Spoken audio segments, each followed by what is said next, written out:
hukum sama Tuhan seperti itu Termasuk Bani Israel gak sih? Termasuk Bani Israel gak sih yang termasuk Bani berdosa? Israel, termasuk Nah, Bani tapi Israel walaupun Bani berdosa. Israel berdosa tetap dipilih Tuhan ya. Mm-mm. Iya, itu Iya ya. itu emang doktrinnya seperti itu sih, karena Iya dari betul awal. betul. Iya, nggak saya mau bermaksud anak kecil yang mati, anak kecil baru lahir dari kalangan muslim itu kan meninggal umur 2 minggu sebulan itu kan langsung mati langsung auto neraka kan?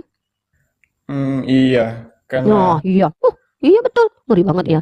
Alhamdulillah sih kami itu bukan Kristen sih. Kalau misalnya kayak gitu, bukannya artinya Tuhan Islam juga memilih ya. Maksudnya kalau katanya kalau mau jadi Islam harus ada hidayah gitu kan. Itu juga berarti dipilih sama Tuhan nggak sih? Nah, ada dalilnya. Kalau dalam Islam itu Allah memilih ada dasarnya. Kenapa?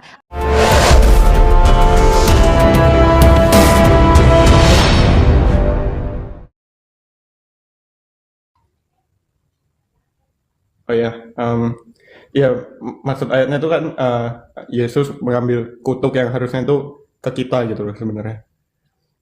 Sebenarnya kayak gitu kan. Jadi Mm-mm. Dan yang enggak, itu bukan menghina sih sebenarnya. Ya. terkutuklah yang mati di tiang salib. Maka Yesus terkutuk karena dia mati di tiang salib mengambil kutuk di tiang salib. Ya, Dan itu bukan penghinaan. eh, bukan sih, karena ya kalau kalau Kristen sih percaya ya Yesus yang mengambil kutuk yang seharusnya buat kita gitu. Dengan kekutukan atau kehinaan terhadap Yesus sebagai menghapus dosa kalian, maka itu dibenarkan. Sementara Elia hanya dikatakan botak saja, itu Tuhan membunuh. Tuhan sangat mencintai nabinya. Ini kita tahu bahwa Yesus itu adalah anak tunggal Tuhan yang dicintai Tuhan. Kenapa perlakuan Tuhan berbeda kepada Elia dan juga kepada Yesus? Kalau kepada Elia, Tuhan marah dan murka sampai-sampai Tuhan ada anak kecil loh ya. Kita bicara anak kecil loh. Anak kecil meneriaki uh, siapa namanya Elia, botak, botak, naiklah botak. Tuhan membunuh dengan menghadirkan beruang, mencabik-cabik anak-anak itu. Lalu ketika Yesus, anak tunggal yang dikasihinya, dihina, dinistakan, justru menjadi penghapus dosa buat seluruh alam. Ini bagaimana cara memahaminya mungkin? Hmm, iya. Kalau menurut saya ya, saya percaya kalau setiap aksi Tuhan itu maksudnya untuk kemuliaan Tuhan. Jadi mungkin kalau anak-anak kecil itu mengutuki Elia ya, itu mungkin ya efeknya buruk gitu ya. Tapi kalau untuk Yesus mungkin Yesus itu dikutuk, tapi kemuliaan yang keluar dari kutuknya itu bisa lebih besar daripada ya kutuknya Kalau sendiri. Yesus dikutuk nggak apa-apa berarti, tapi kalau Elia nggak boleh gitu. Iya, karena maksudnya emang lain sih, tujuannya Oke lain oke. gitu. Nggak apa-apa sih. Kalau seandainya bagi kalian itu, ya itu adalah doktrin yang memang harus kalian imani, nggak masalah. Cuman kalau saya memiliki akal sehat ini, Tuhan berlaku berbeda ini. Elia diejek-ejek sama Tuhan, Tuhan datangkan. Tuhan mampu datangkan. Bahkan yang mengejek anak kecil, bayang anak kecil. Tapi Ya, giliran Yesus, itu menjadi sebuah kemuliaan. Ini sangat lucu sekali, nggak apa-apa lah. Tapi itu iman kalian, tidak masalah. ya, Saya hanya ingin kejujuran kalian bahwa betul Tuhan kalian seperti itu gitu loh. Jadi saya ingin memproklamirkan, menyebarkan ajaran kalian ke seluruh alam. Saya ingin membantu kalian menyebarkan pemahaman kalian tentang Tuhan. Makanya saya buka room ini. Jadi umat Islam nonton bagaimana kalian memahami Tuhan kalian. Oh, Tuhan kalian tuh ternyata begitu gitu. Maka ini menjadi sebagai bentuk rasa syukur bagi kami umat Islam bahwa kami mengenal Tuhan tidak seperti itu. Kalau dalam Islam itu jangankan menghina orang tua, menghina para nabi, itu sama saja. Menghina orang lain saja yang bukan nabi, bukan orang biasa pun tidak boleh. Ada dalilnya dalam Islam. Nah, tapi kalau dalam iman kalian, ketika Elia yang dituduh diejek-ejek sebagai orang yang botak-botak, naiklah botak, maka dimatikan sama Tuhan anak-anak kecil itu. Tapi ketika Yesus dihina, dinistakan, is okay. Itu malah justru kemuliaan bagi Yesus. Gitu. Tidak masalah. iya. Ya, ya, ya. Bagi Anda itu tidak masalah ya, karena iman Anda gitu kan. Iya. Ya sebenarnya gimana ya? Iya. Eh, Mungkin kalau waktu itu anak kecil yang nggak dibunuh, nggak tahu darah darah bisa beda kan? Nggak ada yang tahu soalnya. Jangan pakai kata mungkin lah. Kita nggak usah pakai mungkin. Kita pakai sesuatu yang tertulis saja. Karena mungkin itu kita bisa banyak mungkin. Iya Kemungkinan ya. itu banyak terjadi. Maksudnya Bisa jadi saya juga bilang kemungkinan anak-anak yang dibunuh Tuhan itu bisa jadi menjadi orang-orang yang hebat besarnya kan begitu ya. Kalau kita oke. bicara mungkin, jadi kita nggak usah pakai mungkin lah. Kalau Hmm, berkemungkinan itu mah bisa gampang aja kita. Saya hanya memahami bahwa di kitabnya teman-teman Kristen itu, Tuhannya teman-teman Kristen itu dalam perjanjian lama itu sangat kejam, sangat mudah sekali membunuh, mudah sekali menghukum. Tapi ketika dia jadi manusia, dia jadi arum. Bentar ya, bentar. ya.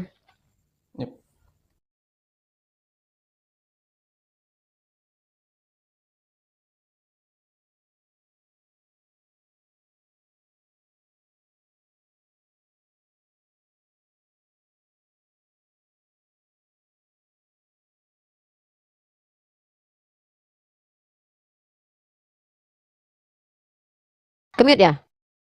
Kemute ya? Halo, halo, tes, tes, tes. Halo, tes, tes. Iya. Mute sih.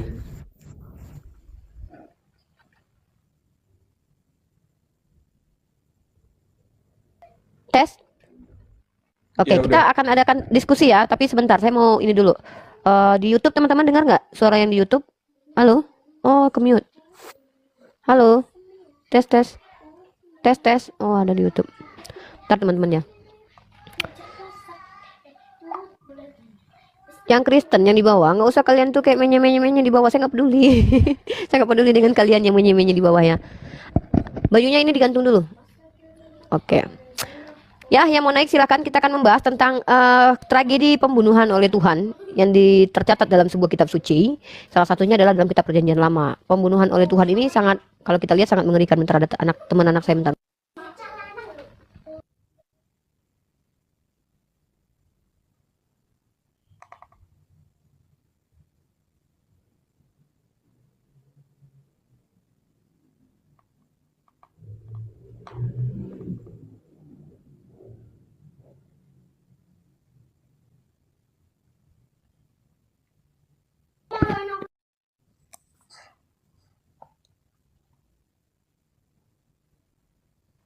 Kamu Kristen apa? Protestan atau Katolik? Protestan sih. Oke, Protestan. Bentar ya. Kita mau angkat satu tema dulu. Kita akan melihat pembunuhan orang Midian. Nah, ini saya mau bahas ini dengan teman-teman Kristen. Kalau kita baca, kita baca ya, bagaimana kejadian yang dialami oleh orang Midian. Orang Midian ini, dari awal kita akan menjumpai kata-kata Midian. Pertama sekali kita akan jumpai dalam urutan kitab Kejadian, itu ada di Kejadian pasal ke-25 ayat kedua. Nah, jadi Midian ini salah satu anak dari seorang perempuan yang mana dia adalah anak dari gundiknya Abraham, keturah. Nah, mari kita cek teman-teman. Kemudian Midian memiliki keturunan di Kejadian pasal 25 ayat 4. Kemudian Kejadian pasal 36 35 orang Midian dikalahkan. Nah, dari awal sudah dikalahkan. Nah, saya heran ya di dalam kitab kalian itu kenapa kalau anak budak itu selalu didiskriminasi gitu. Anak budak itu selalu direndahkan. Bahkan itu juga terjadi ketika dikatakan bahwa Ismail adalah anak yang haram dari budak. Nah, Tuhan ini apakah Tuhan pro kepada hanya majikan atau Tuhan memang sengaja merendahkan budak begitu? Karena kalau kita lihat bagaimana Tuhan dari awal sudah menyumpahi anak dari Sam atau siapa ya yang juga adalah keturunan dari Nuh, karena dia disumpahi oleh Nuh sendiri begitu. Jadi perlakuan Tuhan ini saya lihat semena-mena gitu, tidak melihat asbab Kanan tidak berbuat salah dulu, tapi Kanan dikutuk hanya karena bapaknya yang salah. Nah, ini juga terjadi dalam kitab kalian sendiri. Ada dua ayat yang berkontradiksi ya. Yang satu begini, mengatakannya begini. Ini saya kasih ya datanya ya. Tadi sudah dijawab oleh teman Anda bahwa Tuhan itu memang suka-suka, Tuhan ya terserah Tuhan kalau Tuhan mau pilih-pilih. Kalau kita lihat dalam Keluaran pasal ke-34 ayat 7, yang meneguhkan kasih setianya kepada beribu-ribu orang, yang mengampuni kesalahan, pelanggaran dan dosa, tetapi tidaklah sekali-sekali membebaskan orang yang bersalah dari hukuman, yang membalaskan kesalahan bapak kepada anaknya. Nah, ini terjadi kepada Daud, di mana ketika Daud berzina anaknya yang dimatikan. Tapi kalau kita lihat dalam Ulangan pasal 24 ayat 16, janganlah ayah dihukum mati karena anaknya, janganlah juga anak dihukum mati karena ayahnya. Setiap orang harus mati karena dosanya sendiri. Ini berkontradiksi ajaran teman-teman Kristen. Dan ini termaktub di dalam ayat-ayat kalian ketika orang-orang Israel yang jahat, dengki, ya mereka dihukum tapi akhirnya diselamatkan. Tapi kalau dengan bangsa lain itu dihabisi secara tidak, bahkan hewan ternaknya pun dihabisi. Tuhan tidak memikirkan orang-orang itu gitu. Maksud saya, apa betul Tuhan seperti ini memiliki sikap kalau itu Bani Israel maka disayangi, kalau bukan maka kasih ini. Aduh, siapa sih ini? Ya ampun. Bentar dulu. Aku kalau udah di WA gini aku tuh terganggu tahu. Aku lagi live ini tuh di WA tuh jangan di WA dong teman-teman di bawah. Di mute dulu Christian Perry, di mute dulu. Di mute dulu Christian Perry, halo. Christian Perry, di mute dulu, di mute dulu, di mute dulu, di mute dulu. Oke. Nah, jadi teman-teman ya. Bentar. Kalau kita baca, saya membaca kitab Perjanjian Lama ya, khusus Perjanjian Lama itu agak lama saya membaca memang.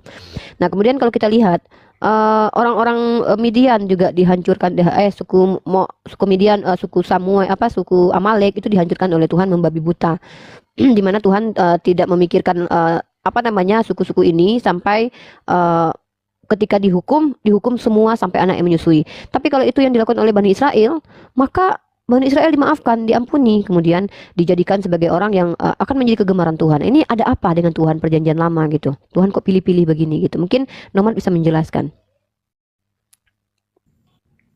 Iya. Jadi kalau di doktrin reform gitu ya, doktrin Kristen reform itu emang ya eh, Tuhan itu memang punya umat pilihannya gitu. Jadi kalau dulu Hmm. Israel dan baru ya New Israel gitu ya, New Israel. Kalian lah Um, Kristen gitu ya. Kalau Kristen berdosa ya, akan ya, diselamatkan, kalau di luar Kristen berdosa tidak diselamatkan. Begitulah ya kurang lebih ya. hmm, iya, Iya, ya, emang Tuhan emang suka-suka. ya maksudnya emang waktu itu umat pilihannya ya umat Israel. Jadi emang Ngeri juga ya. emang perlakuannya Ngeri juga ya kalau punya beda. Tuhan begitu ya. Tuhan tuh kayak suka-suka gitu. Ya kalau gue suka gue hancurin lu, kalau enggak. Ngeri banget ya. Jadi wajar sih ya banyak orang-orang ateis gitu kan di Eropa sana. Karena kalau ngelihat Tuhan begini sih mending nggak punya Tuhan sih. Saya juga kalau ada Tuhan begini saya mending nggak punya Tuhan gitu. Karena ngeri loh. Dia Tuhan loh. Dia bisa menghancurkan apapun, menghancurkan siapapun. Nah kalau dia berkehendak menghancurkan tanpa dasar, tanpa alasan, ini ngeri banget nih. Giliran orang Israel menyembah ke dewa Molok, menyembah kemana, tetap diampuni tuh. Giliran orang lain, hancurkan, babat semua sampai habis. Ngeri ya. Iya, Takut juga ya gitu. emang itu sih makanya doktrin doktrin Kristen itu ya semua semua manusia itu awalnya berdosa gitu. Jadi Mm. sebenarnya layak gitu. Kalau misalnya dihukum sama Tuhan seperti itu Termasuk Bani Israel gak sih? Termasuk Bani Israel gak sih yang termasuk Bani berdosa? Israel, termasuk Nah, Bani tapi Israel walaupun Bani berdosa. Israel berdosa tetap dipilih Tuhan ya. Mm-mm. Iya, itu Iya ya. itu emang doktrinnya seperti itu sih. Kayak karena Iya dari betul awal betul. dari awal sebelum melakukan apapun itu udah Mhm. Tuhan udah tahu gitu loh yang bakal Iya diselamatin betul tuh betul betul. siapa gitu. Yap. Iya, Tuhan suka-suka lah gitu kalau menyelamati cepat. Tapi alhamdulillah sih saya nggak jadi Kristen gitu, karena saya nggak kebayang aja. Giliran saya, anak-anak orang Islam itu masuk neraka semua baru lahir itu, benar nggak sih, Nomat? Menurut kamu? Nggak ada yang tahu kecuali ya kecuali dia dipilih sama Tuhan nggak tahu Bener kan? Nah, perjalanan bener. hidupnya gitu. Iya, nggak, saya mau bermaksud anak kecil yang mati, anak kecil baru lahir dari kalangan Muslim itu kan meninggal umur 2 minggu, sebulan itu kan langsung mati, langsung auto neraka kan? Iya karena Oh iya, iya betul, ngeri banget ya. Alhamdulillah sih kami itu bukan Kristen sih. Dalam Islam itu Allah menyampaikan kepada Rasulnya bahwa fitrahnya itu anak bayi itu atau anak kecil itu fitrahnya Muslim, fitrahnya suci. Maka orang tuanya lah yang menjadikan dia Nasrani dan Yahudi. Ketika dia besar memiliki pikiran ya, memiliki akal dan juga hati, maka dia akan mencari kebenaran itu. Ketika sudah sampai kepadanya dakwah dan dia menolak, baru dia dikenai hukum. Tapi ketika dia belum balik dan berakal, apalagi ya dia tidak mengerti dan bahkan dia ada di zaman ahli fatrah, misalnya di zaman ahli fatrah, orang-orang yang tidak dapat pengetahuan, maka dia tidak dikenai syariat, tidak dihukum oleh Tuhan. Tuhan kami berkata begitu. Ya, alhamdulillah sih saya Muslim. Tuhan saya Tuhan yang bijaksana, Tuhan yang maha adil ya, Tuhan yang tidak pilih-pilih. Memang ada di Al-Quran bahwa Bani Israel itu umat pilihan, tapi ketika mereka gagal, maka Allah berhak memilih umat lain, bukan berarti umat pilihan aja yang diselamatkan, melainkan sebenarnya itu alam. Ya bagus sih saya menjadi muslimah, makanya saya tidak mau jadi Kristen, takut saya. Soalnya kalau saya jadi Kristen gitu kan, kasihan saya orang-orang yang gak Kristen, mereka nggak dipilih Yesus. Kalau saya pilih Yesus ya sama aja bohong. Kenapa? Yang memilih kan Yesus, bukan saya gitu. Astagfirullah. Ya gitu sih Nomat. ya ya Tapi by the emang way Nomat, terima kasih loh. Nomat tuh keren banget loh. Iya. ya emang gitu sih apa doktrinnya itu gini ya orang-orang di luar misalnya belum dipilih Yesus ya itu kan kalau kita percaya orangnya ya berdosa gitu berdosa dan manusia itu berdosa dan kecenderungannya tuh berdosa ya kan. Iya iya. Kecuali dipilih Tuhan jadi tanpa tanpa Tuhan tanpa Roh Kudus manusia itu nggak bakal milih Tuhan gitu. Iya. Ya. Iya betul. Jadi Roh Kudus itu dicurahkan Tuhan, kalian juga suka-suka Tuhan, Tuhan yang pilih kan? Iya suka-suka Nah Tuhan. iya, iya betul, suka-suka Tuhan memang. Ya gitulah bedanya kita, memang nggak apa-apa lah. Ya kalaupun saya ini tidak menjadi Kristen ya yang salah Tuhan kalian lah. Kenapa dia nggak pilih saya ya kan? Jadi kalaupun saya menjadi muslimah sampai mati ya, ketika misalnya gini kan, saya tetap jadi muslimah. Lah nanti kalau dia marah sama saya, seandainya Yesus Tuhan loh ya. Untungnya Yesus nggak Tuhan dalam perspektif saya gitu kan. Ya, karena saya tidak percaya Tuhan begitu. Saya akan bilang sama dia tuh, lah yang salah sopo? Awak mau orang milih aku kok. Lah kok sekarang aku mau dimasukkan neraka yo? Aku memang nggak bisa nolak. Nek awakmu pengen nyiksa aku tanpa kamu pilih, mau tak pilih, memang kamu pengen nyiksa aku, yo wes, aku iso opo. Nah, kowe kan Tuhan, Sus. Aku ngomong gitu. Kenapa? Yang milih kan kamu toh, Sus. Yang milih Anda, yang masukkan ke neraka yo Anda, yang masukkan ke surga yo Anda, yo aku iso opo. Aku ra iso opo-opo. Yang ngono. Mungkin gitu sih. Iya, tapi tetap Iya. ini sih, apa maksudnya Hmm. hukumannya tetap adil karena ya Bu, Bu, Lah, Bu Rifa tetap adilnya punya gimana coba? Bu Rifa tetap punya Adilnya gimana? dosa gitu loh. Bu Rifa tetap Lah, punya dosa di iya. dunianya. Adilnya gimana coba? Di mana adilnya? Seandainya ada perempuan muslimah diperkaus sama orang Kristen, perempuan nggak masuk neraka? Yang laki-laki Kristen kalau bertobat kepada Yesus masuk surga nggak? Padahal yang memperkaus siapa? Laki-laki Kristen. Lah makanya iki nggak adil Oh jenenge. iya, Iki ora tapi adil. maksudnya Nggak taubat itu ya nggak langsung adil. taubat gitu sih, Bu. Sebenarnya taubat itu nggak langsung taubat gitu. Lah, tak takon. Pasti ada Saya tanya, ganjarannya juga Anda gitu. sebagai orang Kristen Oh, jadi ada hukuman kalian Ada Kristen kalau hukuman bertobat? tetap di dunia ini maksudnya. Itu pasti ada. Kalau Contohnya seperti apa itu contoh-contoh? hmm, gimana ya? Iya maksudnya Kesulitan, hmm, kemiskinan itu hukuman nggak? bisa jadi, bisa jadi. Oh, bisa jadi. Berarti kalau ada orang Kristen yang miskin itu sekarang tuh lagi dihukum Tuhan. Bisa jadi. Ya. Oke. Berarti kalian yang miskin-miskin menurut abang ini kalian sedang dihukum Tuhan. Kaya dong Enggak, kalian. bisa Jadi jadi. orang Saya kaya bilang tuh. bisa jadi sih. Bisa Karena bisa jadi. Berarti kemiskinan itu bisa oke. karena hukuman atau karena percobaan ya. Tapi kalau misalnya gitu. ya nggak ada yang tahu sih. Mm-mm. Ya. Ya, baiklah, terima kasih Bang Nomad, Anda sudah memperkenalkan Tuhan Anda kepada kami ya. Alhamdulillah Tuhan kita beda ya. Yang Anda sembah dengan yang kami imani sebagai Tuhan itu luar biasa ya. Allah Subhanahu wa taala adalah Allah yang Maha Adil. Bahkan orang yang tidak beriman kepada Allah, ketika dia memiliki kebaikan, Allah balas di dunia. Tapi untuk akhirat, no way. Tidak ada pengampunan bagi orang kafir dan musyrik. Ha, itu dalam Islam. Tapi kebaikan kalian yang kafir dan musyrik ini akan Allah balas di dunia. Makanya kalau kita lihat-lihat ya, kenapa banyak sekali kesenangan-kesenangan dunia yang dinikmati oleh orang-orang kafir dan musyrik? Ya, karena itu Allah membalaskan kesenangan-kesenangan itu di dunia buat kalian. Tapi karena akhirat, itu yang kalian tidak dapat. Ya, karena kalian tidak bertuhan kepada Tuhan yang benar dalam perspektif Islam. Ya, alhamdulillah Tuhannya kami bukan Tuhan yang suka-suka ya. Ketika membunuh itu ada asbab. Ada asbabnya. Asbab yang mana bukan karena dendam Tuhan, bukan karena ego Tuhan. Nah, itu. Ya, saya teringat dengan Onan ya. Onan ini tidak mau menghamili istri kakaknya. Tuhan marah itu. Lalu dihantam sama Tuhan. Kasihan banget Onan. Ya, saya kasihan sama Onan sih. Oh ya, Ya. Bu, saya nanya dong. Ada pertanyaan Bang Nomad? Kalau Boleh. kalau misalnya kayak gitu, bukannya artinya Tuhan Islam juga memilih ya? Maksudnya katanya kalau mau jadi Islam harus ada hidayah gitu kan? Itu juga berarti dipilih sama Tuhan kan? Nah, ada dalilnya. Kalau dalam Islam itu Allah memilih ada dasarnya. Kenapa? Allah tidak akan merubah suatu kaum kalau kaum itu tidak merubah dirinya. Lah kalian nggak mau dipilih, ngapain dipilih Allah? Ketika kalian yang meminta dipilih, ketika kalian berusaha, kalian mencari tahu, maka Allah akan berikan hidayah kepada kalian. Hidayah itu dicari, bukan ditunggu. Kalau Kristen kan enggak. Kalian yang dipilih Tuhan kalian. Nah, begitu. Contohnya begini. Yang dipilih Tuhan kalian adalah notabene-nya kebanyakan orang-orang jahat. Contoh kayak Paulus. Paulus itu pembunuh, Parisi sesat. Dipilih sama Tuhan kalian. Nah, sementara banyak orang-orang baik itu nggak kepilih. Pak Gus Dur nggak Kristen sampai mati. Iya. Kasihan beliau. Padahal Mahatma Gandhi itu baik banget. Dapat piala Nobel kalau nggak salah ya. Terkenal sebagai orang yang baik. Nggak dipilih sama Yesus jadi Kristen sampai mati. Kan kasihan orang-orang baik. Ya, Karena memang Yesus datang untuk orang-orang jahat, bukan untuk orang-orang baik. Iya, haknya Tuhan kalian. Haknya Nah, itu Tuhan, maksud saya. dan Iya. kalau dibilang baik juga setiap orang punya dosa sih. Gitu. Nah, itu sih. Ya makanya itu yang saya pikirkan sampai sekarang.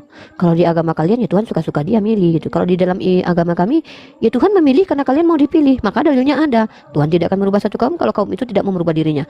Ya kalian nggak mau baca Al-Quran, kalian nggak mencari tahu kebenaran, tiba-tiba kalian dipilih Tuhan. Emang kalian siapa? Nggak bisa begitu. Ya kan usaha kalian membuahkan hasil. Tidak ada usaha yang tidak dibayar begitu loh. Lah ketika kalian nyantai-nyantai ada orang yang udah belajar dia dapat hidayah, wajar karena dia berusaha. Lah kalian duduk-duduk nonton-nonton TV tiba-tiba dapat hidayah.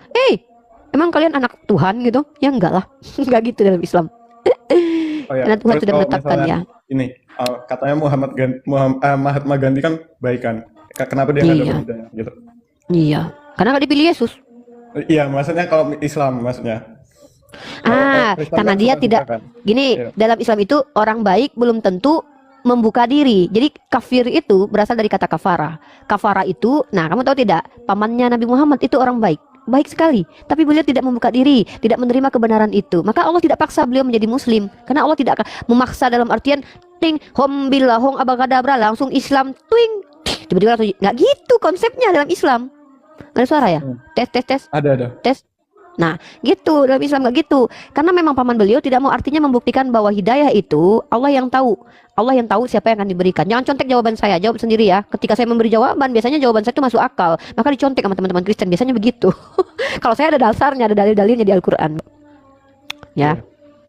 Kristen juga ada dalilnya sih, karena ya menurut Tuhan tuh kebaikan manusia nggak ada artinya sih sebenarnya dibanding dosa-dosanya. Jadi Gitu. kalau mau baik, Kebaikannya manusia tiada gunanya di mata Tuhan. Jadi Tuhan tidak memilih karena seseorang baik ya, ya itu beda doktrin sih. tapi suka-suka Tuhan.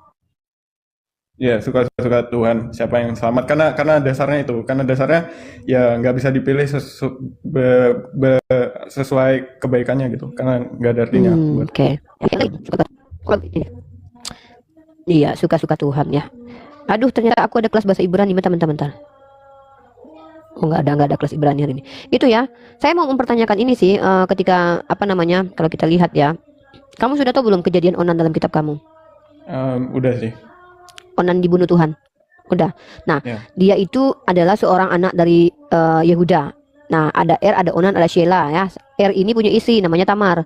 Si nya mati dibunuh Tuhan. Tuhan yang bunuh ya si Kemudian si Onan diperintahkan menghamili Tapi ketika nanti anaknya keluar, anaknya akan jadi anak bukan anak Onan. Onan nggak mau menghamili. Maka ketika dia malam-malam berhubungan badan, dia membuang spermanya keluar. Tuhan bunuh itu Onan itu. Ngeri kali kan? Tapi giliran penjahat-penjahat seperti Paulus yang membunuh Stefanus ditobatkan sama Tuhannya tuh, sama Tuhan kalian. Itu loh, kadang-kadang saya bingungnya dengan kitab kalian. Ini ada Christian Prince ini. Tapi ya itu dari umat Yahudi kan mengakui juga kan. Itu maksudnya teksnya ya teks dari Yahudi juga kan. Ya itu emang ya makanya kalau Kristen Reform itu percaya ya Tuhan milihnya ya suka-suka gitu. Emang nggak ada dasarnya. Suka-suka. Itu random banget menurut saya juga. Iya, Christian Prince sabar Tadi dong. temennya si Uni itu bilang kalau Isa itu bukan Yesus. Teman siapa? Si Handi tadi sore. Siapa? Bang Handi Celebes. Betul. Ya udah sama Bang Handi Celebes lah ngobrol. Waduh, padahal satu aliran. Oh enggak. Oh, Lah, lempar sana lempar sini.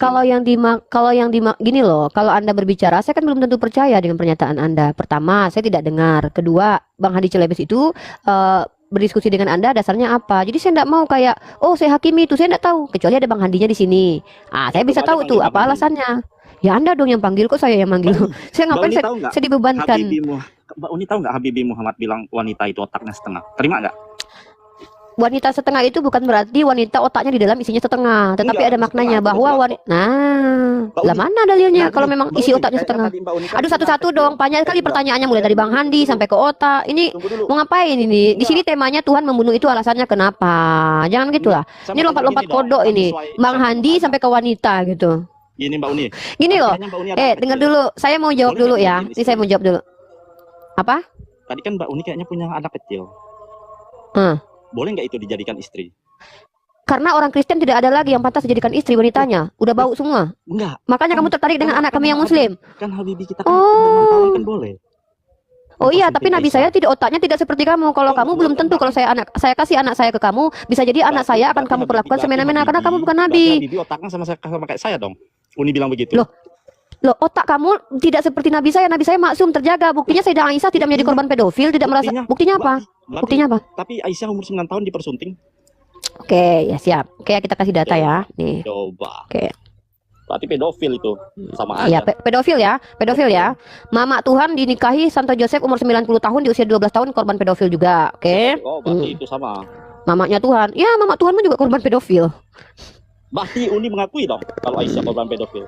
Ya sudah, kalau kamu sudah mengakui mama Tuhanmu pedofil, ya kenapa saya harus marah? Karena kata pedofil tidak ada di Arab waktu itu. Tidak ada di dalam literasi Arab kata pedofil. Kata pedofil itu baru muncul. Berarti boleh dong 9 tahun. Iya, bentar sabar dulu. Kita lihat bagaimana ajarannya Bani Yahudi ya. Kita lihat dulu. Jangan ini dulu dong. Loh, kok nggak bisa? Berarti Kok nggak bisa? 9 tahun boleh dipersunting. Kita kan ngikut ajaran Nabi. Nggak apa-apa. Mama Tuhanmu pedofil nggak Pak? Di korban pedofil nggak apa-apa. Ya sudah, bentar kita bahas dulu ini. Tenang dulu dong. Kita pakai data dong, ya. Dari tadi nanya kok lompat-lompat, giliran ditanya Tuhan membunuh kenapa nggak dijawab? Padahal Habibinya juga Ya. membunuh. Oh, Nabi saya membunuh memang mengajarkan bukan tampar pipi kiri kasih kanan. Orang-orang yang memerangi kami seperti penjajah boleh dibunuh. Beda dengan Tuhan kamu. Uni. Saya lagi menjelaskan dulu. Menyerang Roma untuk memperebutkan wanita. Oh, baca sejarah. Kamu makanya baca sejarah dunia nih. Roma itu adalah kaum pembunuh, di mana bahkan Bani Israel dipaksa makan babi, kepalanya dibelah, Taurat dibakar. Orang-orang seperti itu adalah orang yang sudah bertahun-tahun membunuh. Ajaran Tuhanmu membunuh banyak orang tuh, saya kasih judulnya tuh, Tuhan membunuh. Kenapa? Tuhanmu membunuh anak kecil 32 orang hanya karena meneriaki Elia botak-botak. Tuhanmu membunuh Onan yang tidak mau menghamili kakaknya. Tuhanmu membunuh suku Amalek yang anaknya masih menyusui. Tuhanmu itu membunuh banyak orang loh di dalam kitab perjanjian lama. Kamu nggak baca kitabmu sih. Kalau nabi kami membunuh orang yang memang layak untuk dibunuh. Ya, orang-orang, kalau kamu ndak, misalnya ada penculik datang ke rumahmu, mereka ingin mengambil istrimu untuk dirogol, kamu ndak boleh bunuh. Kamu lihat, kamu tonton rame-rame itu, karena kamu harus mengasihi musuhmu. Kalau perlu seandainya istrimu sudah puas dia apa-apain, kamu kasih anak perempuanmu, karena Kristen itu ajaran kasih. Ya, musuh harus dikasihi, ndak boleh dilawan. Beda dengan umat Islam. Umat Islam itu harus mempertahankan istrinya, anaknya, keluarganya harus dipertahankan. Kalau seandainya bertarung, kabur kau kan? Makanya kau baca Biblemu dulu sebelum kau naik ke atas. Kabur kau tercirit-cirit, termencret-mencret di sini kan? Hah? Baca kitabmu. Yang paling banyak membunuh itu loh Tuhanmu. Ada sekitar 2 jutaan lebih yang tercatat dalam Biblemu. Itu belum ya yang tercatat. Sementara yang tidak tercatat, yang pasukan yang dihancurkan itu sekitar miliaran orang yang tidak tercatat. Diperkirakan oleh seorang skolar yang menunjukkan bahwa hasil pembunuhan Tuhan itu sampai yang ditulis 2 juta orang. Apa sayang? Arum, jangan main HP, Rum. Sabtu, Rum.